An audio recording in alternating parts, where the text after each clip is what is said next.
Fire hydrants have been in use for more than 200 years. In the old days, their main purpose was to supply water to fight fires, but they also provided the public with a handy water supply.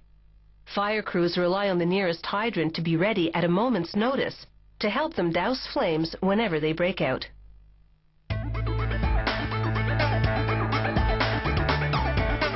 Fire hydrants are essential to every community.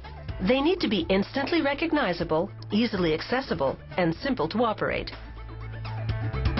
The ones in residential areas are designed to deliver no less than an impressive 5,700 liters per minute.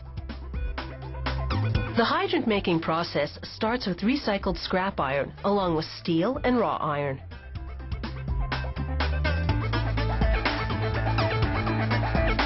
Using a magnetic crane, workers load the metals into a furnace and melt them at 1538 degrees Celsius.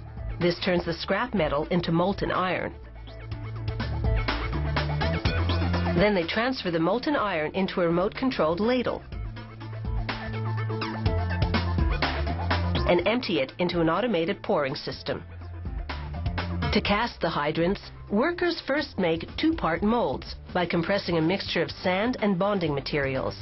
One part, called the mold, forms the hydrant's exterior shape, while the other part, called the core, forms the interior shape. An automatic core setter positions a core in each mold. Then a conveyor advances the mold under the pouring box, which fills the cavity between the mold and core with molten iron.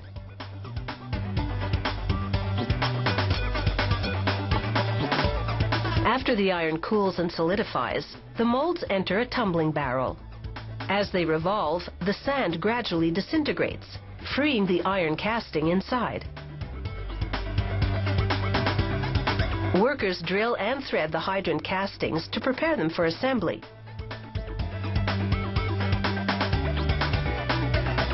Then they pre-assemble and paint them the color the customer requested.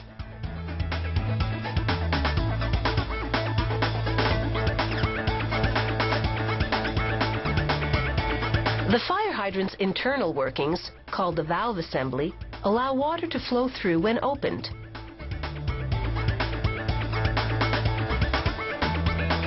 A series of rubber O-rings on the main valve will prevent leaks when the hydrant's closed. Now the hydrant is ready for final assembly.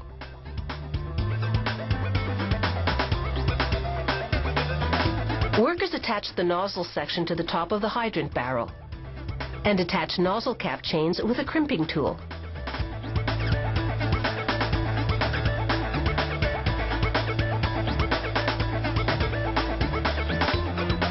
Using a torque wrench, they attach cast iron safety rings.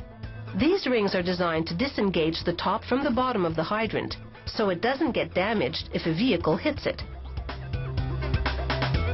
Workers clamp the water main connector into place and pressurize the hydrant to normal city pressure to check for leaks.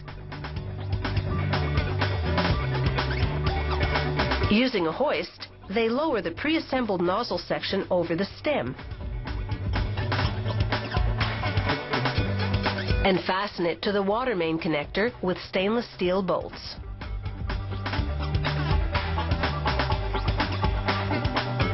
They lower the bonnet into place, bolt it to the nozzle section, then open the hydrant for a high-pressure test. They turn the operating nut to allow water to flow through.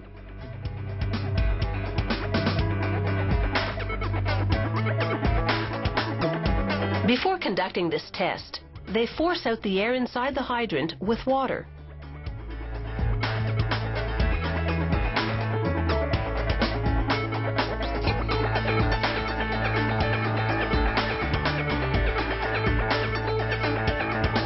Workers transfer the finished hydrant to a pallet and apply final paint touch-ups.